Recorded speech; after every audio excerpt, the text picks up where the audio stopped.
Hey guys, welcome back to Marvin Essentials, where I'm going to take our discussion from the last tutorial where we had ended on differentiating between this first true and the second true, the first true which is in no quotes and the second true which is in quotes. So how are they different? They are actually different.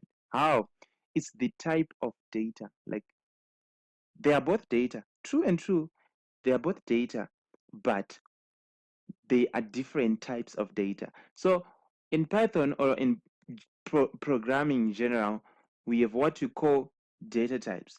There are many kinds of data types, from integers, floats, doubles, depending on the kind of language which you're using. So in Python, we got what we call Boolean data type, like this true, which is not in quotes. It will be regarded as a Boolean data type, like instance bool, as you can see here. Yeah, right? And the second one will be what? A string. Like if oh, it didn't show up. So this is treated, okay, instance what? String. So that's how they are different. It's because they fall in different data types. So in Python, we have other data types like integer,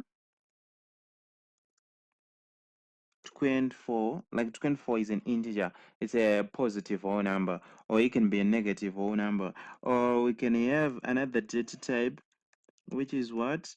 Um, 23.87.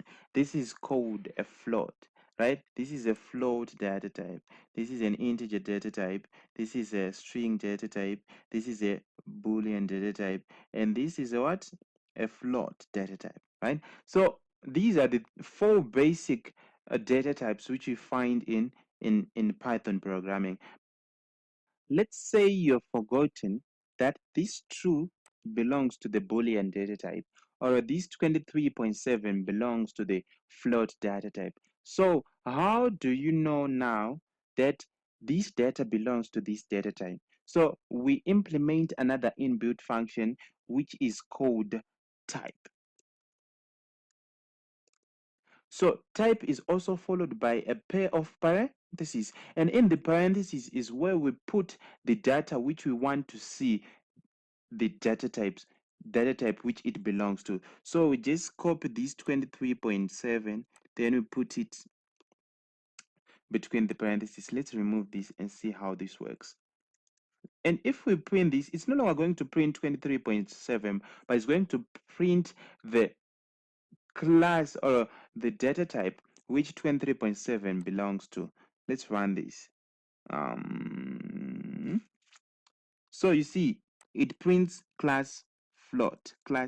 You shall understand what class is and methods in object oriented in later tutorials, right? So it prints float because 23.7 it's a float data type.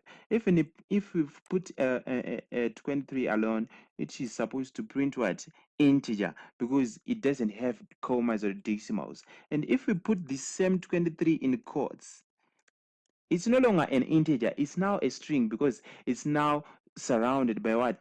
By quotes. So if we run this, it's going to print what? String, str for string, int for integer. And if we put true here, which is not in quotes, it's going to return what?